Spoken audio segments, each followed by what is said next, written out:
Startup business guidance, brand name suggestions, registration guidance, marketing tips, business development ideas కోసం మా licence శాస్త్ర company MD Nagendra Babu గారిని సంప్రదించి పూర్తి వివరాలు తెలుసుకోండి. మనం బిజినెస్ కు వేసే తొలి అడుగే మన బిజినెస్ గ్రోత్ అవ్వడానికి ఉపయోగపడుతుంది. So all the best. Thank you.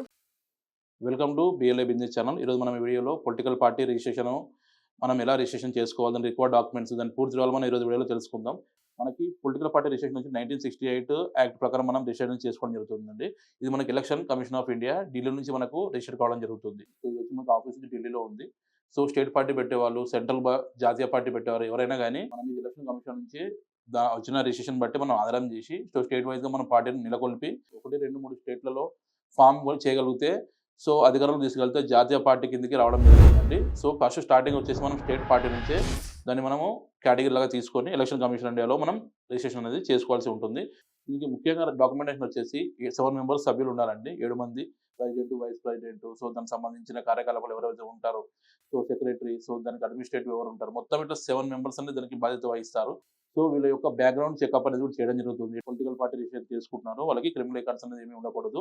ఒకవేళ ఉన్నా కానీ వాళ్ళ మీద కేసులు ఏమైనా ఉన్నా కానీ అది సబ్మిట్ చేయాల్సి ఉంటుంది.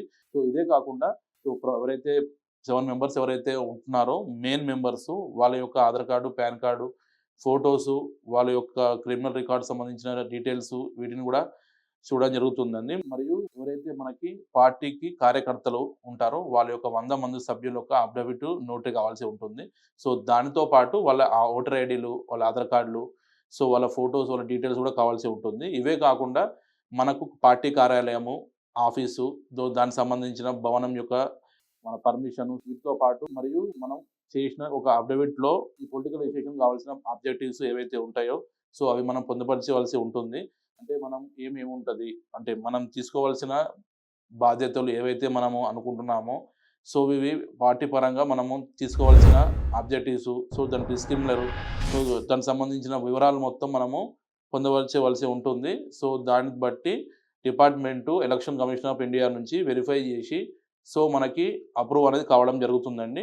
ముఖ్యంగా మనం పార్టీకి పెట్టుకునే పేరు వచ్చేసి యూనిక్ నేమ్ ఉండాలండి. కామన్ నేమ్ కాకుండా యూనిక్ నేమ్ అయితే అంటే ఎవరికి లేని నేమ్ మాత్రమే మనకి రిజిస్టర్డ్ కావడం జరుగుతుంది. అంతేకాకుండా మనం ఒక పార్టీ మనం రిజిస్ట్రేషన్ స్థాపించే ముందు ఆ పార్టీ మేము తీసుకుంటున్నాము, రిజిస్టర్ చేసుకుంటున్నాము అని చెప్పేసి ఎనీ 3 పేపర్లలో మనం యాడ్ అనేది కంపల్సరీ ఇవ్వాల్సి ఉంటుంది. సో ఇది కూడా మనకు ఒక డాక్యుమెంట్ ఎలక్షన్ కమిషన్లో రిజిస్టర్ అవ్వడానికి. సో ఇవన్నీ డాక్యుమెంటేషన్ చేసిన తర్వాత మనకి సెంట్రల్ డిపార్ట్మెంట్ నుంచి ఢిల్లీ నుంచి మనకు అప్రూవ్ కావడం జరుగుతుందండి. మనకి టోటల్ ప్రాసెస్ వచ్చి 30 days to 2 months అట్లా ప్రాసెస్ ఉంటుందండి. సో స్టేజ్ల వైజ్గా మనకు అది రిజిస్టర్ కావడం జరుగుతుంది. మనం చాలా పార్టీలు చూస్తున్నామండి ఈ రోజుల్లో.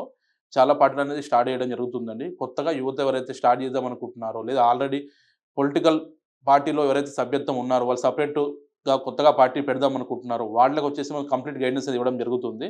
సో పార్టీ రిజిస్ట్రేషన్ కావాల్సిన డాక్యుమెంటేషను, నెక్స్ట్ దానికి సంబంధించిన ప్రొసీజరు, సో దానికి సంబంధించిన నామ్స్, ఆబ్జెక్టివ్స్ ఇవన్నిటిని యాడ్ చేసి సో మనం పొలిటికల్ పార్టీ రిజిస్ట్రేషన్ చేయడం జరుగుతుంది. మేము all over India political party registration చేయడం జరుగుతుంది. మేము ఎక్స్ప్లెయిన్ చేసిన పొలిటికల్ పార్టీ రిజిస్ట్రేషన్ రిక్వైర్మెంట్ ఉంటే కింద ఇచ్చిన నెంబర్ కాల్ చేస్తే మా గ్రూప్ మొత్తం మీకు పూర్తిగా చెప్పడం జరుగుతుంది. మనకి ఆల్ ఓవర్ ఇండియా 4 బ్రాంచెస్ ఉన్నాయండి.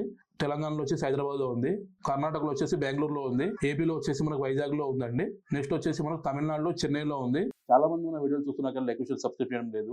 లైక్ షేర్ సబ్స్క్రైబ్ చేస్తేనే మన వీడియో అనేది అందరి తొందరగా రీచ్ అవుతుందండి. So please subscribe our channel. Thank you.